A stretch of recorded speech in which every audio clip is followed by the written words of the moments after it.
Olá, meus amores, sejam bem-vindos a mais um vídeo. Hoje eu tô com o Marcelo, que vai contar um pouquinho da história dele de sucesso aqui em Orlando, como que ele viu, como ele abriu essa escola linda que a gente tá aqui, inclusive a Chloe, minha filhota, estuda aqui. E o Marcelo vai contar tudo pra gente, né, Marcelo? Isso aí. Gente, você que quer morar aqui nos Estados Unidos, quer entender como funcionam os vistos de transferência de executivo, de estudante, prestem atenção nesse vídeo que vai ser muito especial pra você. Então vamos lá, Marcelo, como começou, como você decidiu vir morar nos Estados Unidos? Você já veio querendo abrir escola? Não, então, eu vim acompanhando a minha esposa quis fazer um mestrado aqui, ela é dentista no Brasil, veio fazer um mestrado aqui, e eu vim com visto de F2 e ela com de F1, eu vim como dependente dela pra cá. E aí vocês ficaram com esse visto por quanto tempo? Ficamos mais ou menos acho que praticamente um ano. Um ano, ela estudando e você ela estudando e eu como dependente. Isso. E como é que surgiu, assim, essa oportunidade de você trazer a escola para os Estados Unidos? Porque eu sei que a Babyland no Brasil já é muito tradicional, sim, é muito conhecida. Ela fica em Niterói, é isso, isso, né? Niterói, isso, no Rio de Janeiro. Quando eu falei que a Chloe estudava aqui, várias pessoas, meu Deus, essa escola é da minha cidade, achei super legal. Como que foi? A escola te procurou? Você já trabalhava nessa escola no Brasil? Exatamente, eu era o diretor financeiro da escola do Brasil. Então, assim que a minha esposa decidiu fazer o mestrado, eu pedi uma licença à escola, a escola me autorizou a fazer essa licença para ela terminar, eu consegui vir fazer o mestrado. E aí foi toda essa mudança para vir para cá, porque era o sonho dela poder fazer o mestrado aqui, poder se especializar aqui e também melhorar no inglês, que é um desejo dela. Vocês tiraram o visto de estudante no Brasil? No Brasil, tudo no Brasil, tudo no Brasil. Fizemos tudo lá, vindo pra cá, e se precisasse postergar o visto, a gente teria que voltar ao Brasil, fazer de novo a entrevista e postergar. Se precisasse por algum motivo, mas não foi o caso. Nossa, a gente precisa fazer um vídeo com ela pra saber como é que é o mestrado aqui. Já vou falar com ela depois. Tá bom. Então tá, e aí ela veio, estudou, Isso. E aí como que foi essa ideia de abrir a escola? Nesse período que você estava aqui, você que achou que seria bom abrir ou a escola? Como que foi? Nesse período desse ano que eu fiquei aqui como dependente dela e de licença da escola, a escola fez uma ligação dizendo que estava procurando uma franquia, né, abrir uma franquia nos Estados Unidos, e que era de interesse muito grande dela que eu participasse desse processo de abrir a franquia, porque eu já estava aqui. Ai, que maravilha! Entendeu? Então facilitou, encaixou o que eu estava esperando, né, para ver se conseguiria alguma coisa depois que ela fizesse o mestrado, encaixou com a procura da escola, que foi muito bom para mim. E aí foi bem rápida a conversa. Eu conversei com a escola, eles mostraram interesse em abrir uma filial aqui e eu voltei para o Brasil para fazer todo o procedimento de alteração de visto de F2, que é o dependente de estudante, para o de L1, que é de transferência de executivo. E aí minha esposa veio comigo e todo o processo novamente foi feito no Brasil. A pessoa que cuidava do processo da escola veio aqui também, já tinha escolhido o lugar, estava ajudando. Eu não participei desse processo até o meu visto sair. Todo esse processo estava no Brasil, é sim, isso? Sim, sim. Quanto tempo demorou para você dar entrada no visto até realmente você poder vir para os Estados Unidos? Eu dei entrada na transferência executiva em setembro de 2018, se eu não me engano. A escola abriu 4 de abril de 2019. Nesse meio tempo, eu não podia participar de nada, até sair o meu visto. Assim que a escola abriu, eles deram a entrada no visto, porque nesse tempo eu fui recolhendo todos os documentos, né, nesses meses todos, que é muito documento.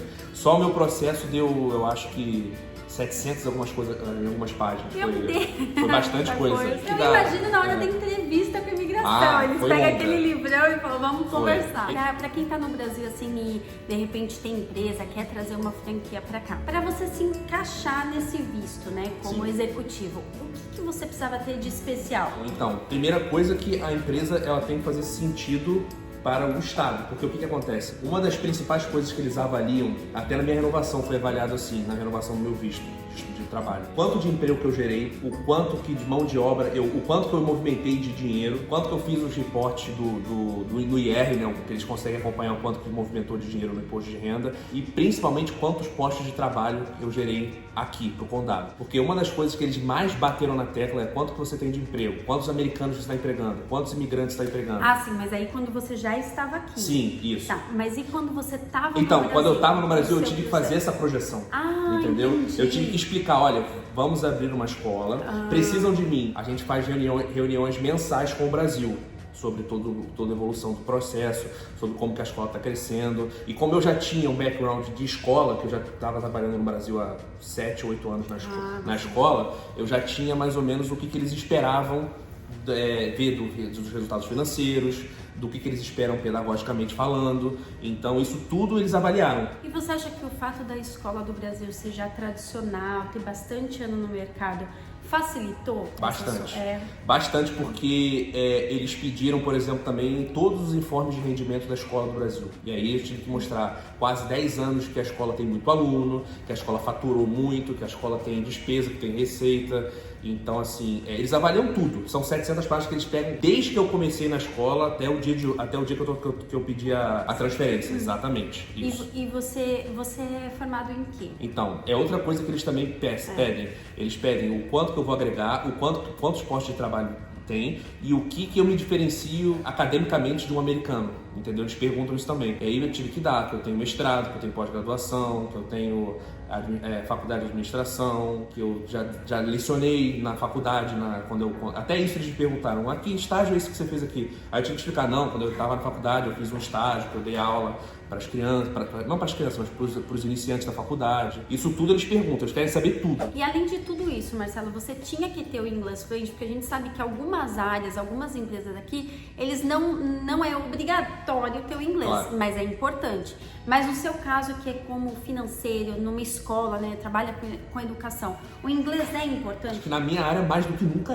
porque assim, não tem como um profissional que trabalha em uma escola, por exemplo, igual no Brasil, você tem um profissional que trabalha na parte administrativa, ou que lida com o pai diretamente, não fala português. Isso não existe. É a mesma coisa aqui. Aqui quem trabalha na parte administrativa, que tem que conversar com o pai, que tem que conversar com o governo muitas vezes, porque tem muita inspeção em escola aqui, um pouco diferente também do Brasil, tem que falar inglês fluente. Então, assim, no início, pra mim, eu não vim pra cá com inglês fluente. Eu falava bem, porque eu fiz curso, trabalhei em multinacional no Brasil antes de trabalhar na escola. E então eu já tinha um inglês um pouco... Não era fluente, mas era um inglês que eu conseguia me virar. Agora, quando eu vim pra cá, a realidade é completamente outra. Porque, assim, não é só a questão da escola, é a questão do dia a dia, de você ter que lidar com determinados assuntos pessoais que você precisa falar inglês. E Marcelo, para você que trabalhou tantos anos numa escola do Brasil, vir aqui trabalhar numa escola nos Estados Unidos, é muito diferente? O que é mais diferente entre Brasil e Estados Unidos quando se trata de educação?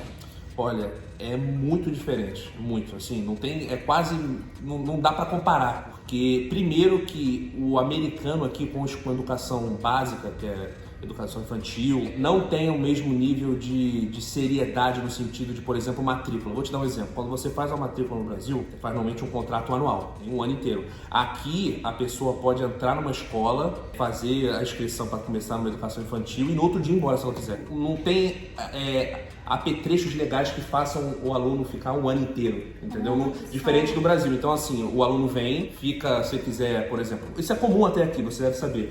Tem aluno que, por exemplo, Summer Camp, a escola pública fecha durante o Summer Camp. E aí a gente abre para esses alunos que estão da escola pública só pro verão. Acaba o verão e vai embora. Mas é porque tudo é muito assim, né? A gente vê até como trabalho, né? Aqui não tem a lei trabalhista igual tem no Brasil, que você contrata o funcionário e você tem que ficar com ele, e se você quiser realmente trocar de funcionário, você tem que avisar com antecedência, pagar seguro... seguro-desemprego, fundo de garantia, INSS. Não, se você tem aqui... Por exemplo, não existe uma previdência, por exemplo, existem opções privadas de muitas coisas que no Brasil são obrigatórias. Exatamente. Entendeu? Então, por exemplo, vamos supor, eu não quero ter minha previdência aqui. Eu não quero ter previdência, eu quero pegar o dinheiro e gastar, por exemplo. Você tem essa opção, é sua. Você não é obrigado a botar no fundo de garantia, igual no Brasil, na previdência, então é muito livre isso aqui. A pessoa que vai trabalhar e a pessoa que contrata, eles têm livre acesso para decidir como que vai ser essa contratação, né? Algumas coisas são por lei, não é nem por lei, é um costume das empresas, por exemplo, você dá férias para os funcionários remunerada. Isso não é por lei aqui, não é obrigado, mas é muito comum, a gente faz isso aqui, a gente faz o emprego remunerado, até porque as professoras têm bastante trabalho, entendeu? É um trabalho muito pesado, trabalho de cuidar de criança.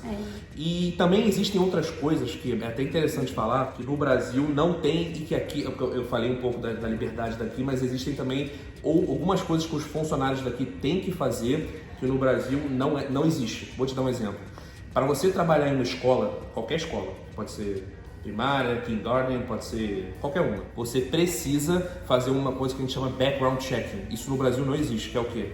Que é a pessoa, ela vai num determinado espaço, coloca as suas digitais, dá os seus documentos de trabalho para esse lugar, e esse lugar faz uma varredura completa da vida da pessoa, se ela já teve crime, se ela já foi presa, se ela já teve qualquer coisa com a polícia, se os documentos dela são de verdade, até isso agora, esse é novo.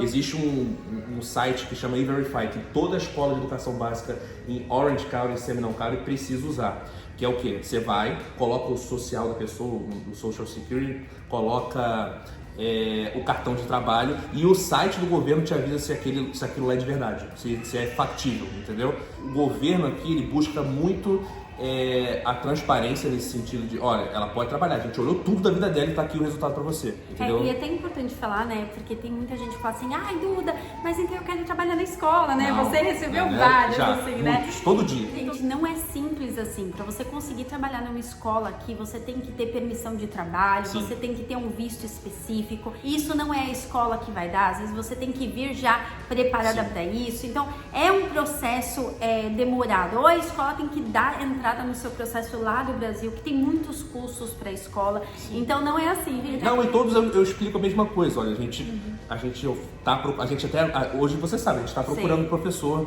que fala inglês, português e espanhol. Uma busca não para, todo dia a gente tenta procurar. A gente precisa de pelo menos que tenha o social, que é você já ganha ele quando você dá a entrada em qualquer tipo de visto que te permita trabalhar, e o cartão de trabalho. São só essas duas coisas. Mas são as duas coisas que você precisa ter para aqui. Trabalhar, exatamente. Marcelo, eu quero agradecer de verdade por você falar um pouquinho de como foi sua vinda para cá, né? Toda essa mudança, é muito louco, né? Vir para um outro país. Uma mudança, para mim foi uma mudança de vida, assim, não só profissionalmente, como a parte pessoal também, né? Porque a gente se desvincula praticamente de todo o nosso refúgio, né, no Brasil. No Brasil tem pai, mãe, tem as pessoas, tem os contatos que a gente conhece, tem os amigos aqui. É começar do zero. É começar né? do zero, exatamente. Mas, Marcelo, eu quero mesmo te parabenizar, porque eu acho essa escola incrível, assim, a Chloe, eu adoro estar, assim, trabalhando e receber foto da Chloe, videozinho da Chloe. Gente, é o dia inteiro que a gente sabe tudo que a criança tá fazendo. Eu tô falando isso porque eu imagino que não é fácil você sair do Brasil,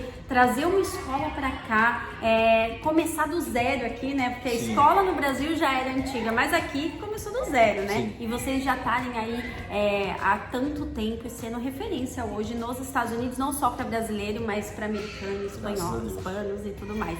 Então, parabéns. Obrigado mais uma vez. Agradeço. E, gente, se vocês tiverem mais dúvidas, quiserem saber um pouquinho mais da história do Marcelo, comentem aqui que o Marcelo me ajuda a responder. Claro, com certeza. E já se inscreve no canal, curte se você ainda não curtiu esse vídeo. Um beijo, gente. Até o próximo vídeo. Tchau, tchau.